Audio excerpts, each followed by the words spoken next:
As communities across the world continue to fight against systemic racism, many are calling upon one another to take action. Sean Gallagher has a look at how people can start thinking about things differently and unlearning harmful behaviors. In theory, speaking out against racism is easy, but for white people it can be more difficult than that when we have to address those who are closest to us. That's why this webinar hoped to address just that, giving an education on how to unlearn racism. Let's go, get uncomfortable. The young professionals group Fuel Milwaukee is pushing through what makes these conversations uncomfortable, because as 4 white women, they've lived it. We have to be willing as individuals to unlearn all of that socialization that says, but I'm a good person, you can't call me racist. And they walk the walk and talk the talk. Corey Jo Biddle hosted the conversation for Fuel Milwaukee. It's the second conversation like this they've had, and she felt it was important to have white people discuss this topic, since they're the ones needed to make change happen. I wanted to have that discussion about what it means for people to see it and the challenges that people might have as white folks, because I don't understand those challenges, but I can imagine that they're there. The challenge is something these women say they've experienced either personally or publicly, and no matter their age, they've had to unlearn the racism instilled in them through the years. Unlearning isn't something that you do once. Unlearning is something that you're constantly doing. I was in denial too for a long time. I grew up knowing that my mother was from the North.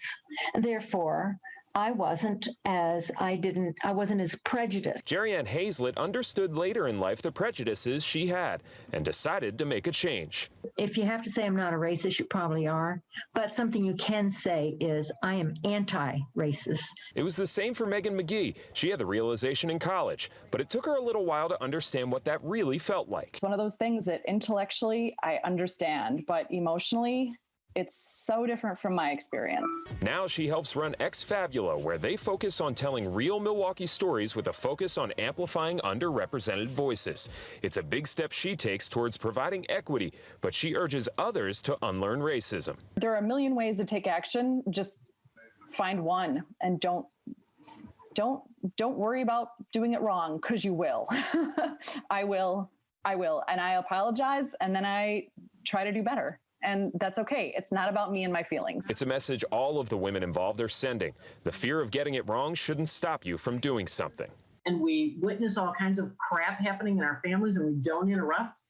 And I'm guilty of doing some of those same things myself. We are in a moment of a movement, and we have to keep pushing ourselves to stay honest about it. To help keep the momentum of the movement, Biddle felt it was necessary to have these white women share their feelings, because 70% of Fuel Milwaukee members are white. These women could be seen as sisters, mothers, grandmothers, people that look very familiar to our listeners.